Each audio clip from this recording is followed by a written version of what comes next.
位兄弟姐妹，大家主内平安。平安。我的名字叫欧阳玄华，我是09年受洗的。我2012年来到基督六家。那这期的美中短宣呢，我们不但帮助了当地的教会传播神的福音，自己也得到了很大的历练，而且一路经历了神的带领，是非常的奇妙的。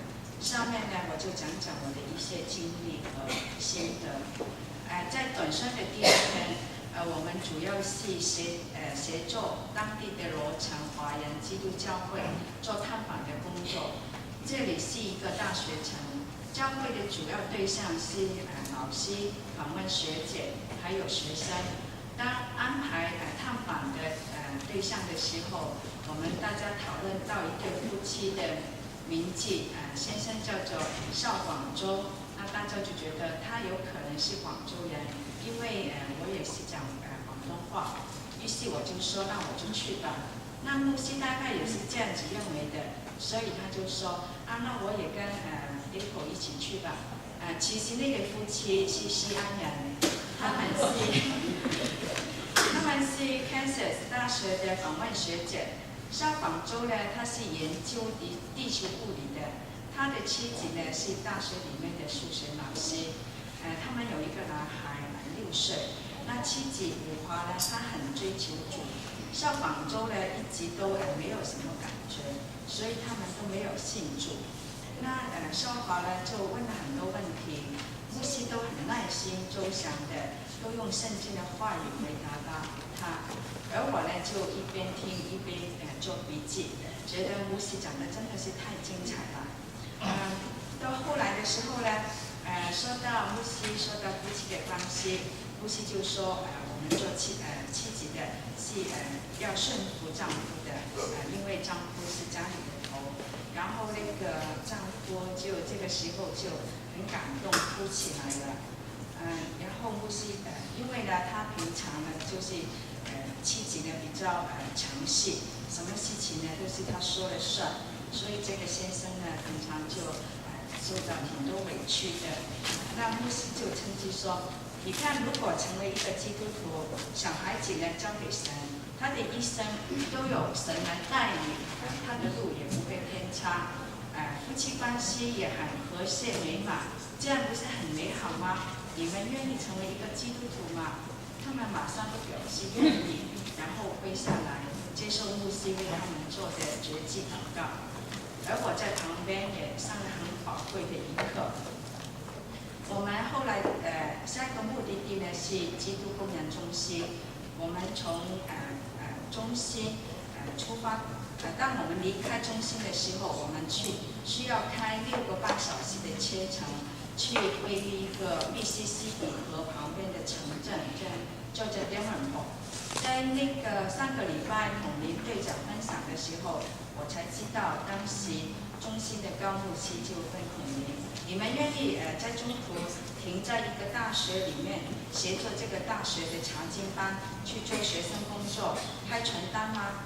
那统领队长回答，当然是愿意的。所以呢，我们这个队伍当时我们这个队伍也增加了中心的同工讲解，还有从San Jose基督中心会堂而来的显传道夫妇。这对夫妇也是讲广东话的，所以呢，我也被安排坐在那个显传道夫妇的车里面。在这个3个小时的车程中，显传道夫妇分享了很多他们传道的经验，让我获益良多，也跟他们夫妇有了很好的沟通和默契。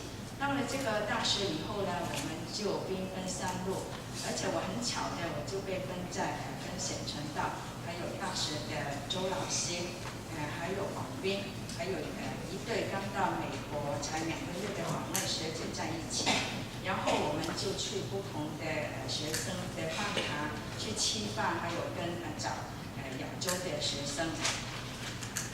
我们去那边还没来得及好好吃东西，显传道就发现了一个独坐在一桌的亚洲女学生，我们就赶快跑去跟这个女学生攀谈起来。原来她是一个台湾人，来美已经6年了，希望以后呢成为一名医生。他对基督徒并没有什么认识。聊了一会儿，显存的就悄悄对我说：“我就把他交给你了。”所以我就既高兴又兴奋，就抓紧时间问这个女学生：“你愿意听听什么是属灵的4个定律吗？”她就说：“我愿意啊。”所以我就把整个系律跟她说了一遍。完了之后，她就说：“听起来是挺好的。”她说她也愿意接受邀请去学校的查经班，可是她刚刚开始接触，她没有办法立刻就决志信主，请原谅。我就说没有关系，可是我觉得你真是个温柔谦卑的人，希望你以后坚持去查经班，相信你会获益良多，并且会有福分成为一个基督徒。那我们就现在来看看，到时候你是怎样决志信主的，好吗？于是我就把决志祷文跟他念了一遍，又把心理小册子送了给他。这位女学生就高高兴兴地先离开了。这时候，周老师还有那一对访问学姐夫妇也来到我的桌子上。周老师就说：“以后你就跟芳芳谈谈吧。”他叫梁芳芳，不是我们教会的芳芳。这对夫妇呢叫莫义，是一个生物学家。他的太太梁芳芳是一个营养博士。莫义呢，07年已经来过美国1年，在那一年他得到了福音，成为了一个基督徒。08年以后呢，他就回去一直跟他太太传福音、给神圣经。后来也有美国的传教士去到他们的地方，那莫义也带太太去参加很多小组啊。可是他太太呢，就一直都不为所动。他就觉得一直以来他都是专注在读书方面，不觉得他有这个需要。而且呢，他也不接受我们人人有罪的说法。他觉得人基础基本上所以呢是有罪这个方法，他有人生而有罪这个说法呢，他是很抗拒的。那个时候，显存道就问他：“我刚刚听你说你有4个兄弟姐妹，他们的性情都一样吗？”梁芳芳就说：“不一样，我最小的弟弟脾气很坏。”那我就马上跟他说：“所以这就不是人之初性本善啦，因为就是人有罪性，才会有了各种的愤怒、嫉妒、贪婪的性格。我们都不完美，得不到神的标准，亏欠了神的荣耀，所以才叫做有罪。”他还是不置可否。那我就继续问他：“你听过4个属灵的定律吗？”他说没有听过。那没有听过就太好了。我就跟他说：“那我就跟你说说这个属灵的4个定律好吗？”他就说好啊。然后我就跟他说起来了。当到最后问到他，有2个圆圈，一个代表你现在的生命，你自己去管理你自己的生命。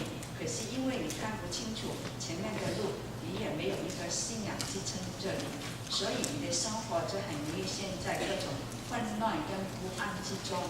可是如果你愿意接受基督耶稣管理你的生命，结果呢合乎神的有序的计划，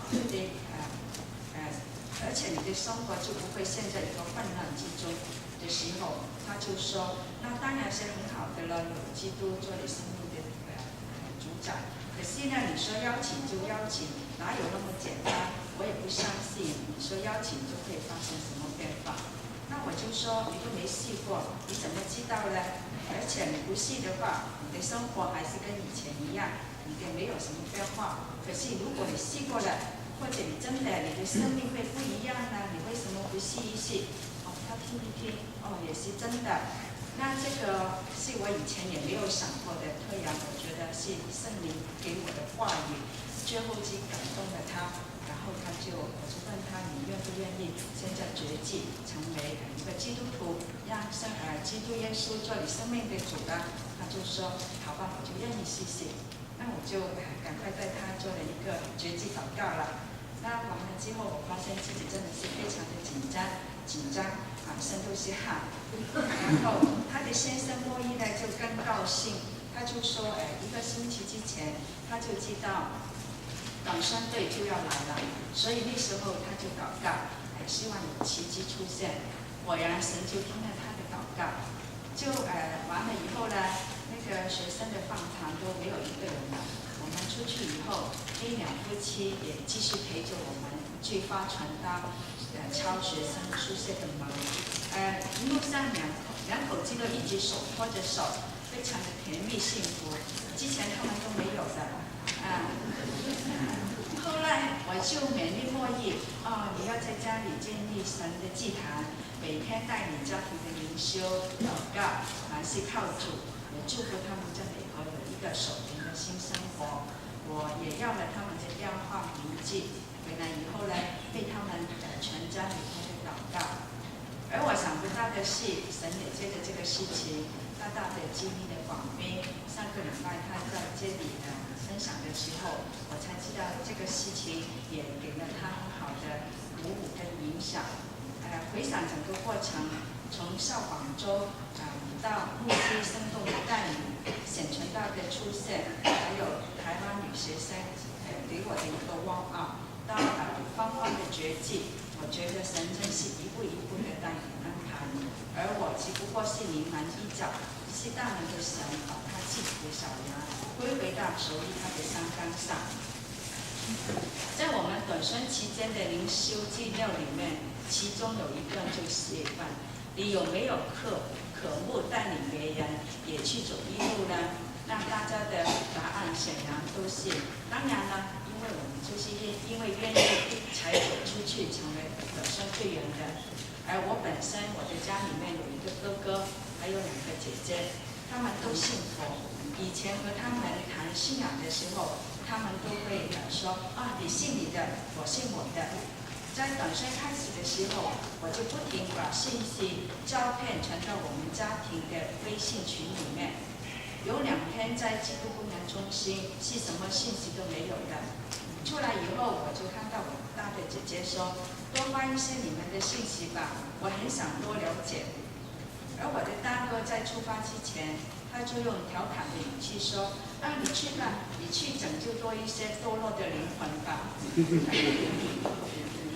但到了后来，他也说：“哎呀，真的很温馨，很感人，很值得。”那我就问他们：“如果有一天，你们也有机会去的时候，你们愿意吗？”他们的回答都说：“我们都不会排除这个可能性。”真的感谢赞美神，我们的主基督耶稣，他的确是真光，可以照亮世上的人。在整个短宣过程中呢，我觉得我们全体同工都有一个荣誉感，都觉得我们是代表基督6章出去的，不能丢了6章的脸，更不能亏欠了神的荣耀。我们也得到了当地教会同工的赞扬和肯定，他觉得我们长途跋涉，利用自己的时间，放下自己的工作、家庭，出钱出力，为了传神的福音。而且我们给他们的印象非常的喜乐、热忱，毫无倦怠，非常投入工作，让他们很感动。当地的姐妹还非常热情，邀请我们去吃饭，被我们拒绝了1次2次，还是非常的坚持。我觉得我们真的是有感动到身边的人，所以我也觉得我们都拿出了超过我们自己的体力和能力来去做神的工作。神也大大的保守和增加我们的力量。所以兄弟姐妹，非常感谢大家一起用祷告、鼓励、金钱来支持着短宣队，而且我们的技能力呢，并没有给大家丢脸，我们手里的生命也更长进了。所以明年短宣队要出去的时候，请你们赶快一定要报名，争取去了回来，你们的生命会不一样，灵命也不一样。另外讲话也不一样，可以大家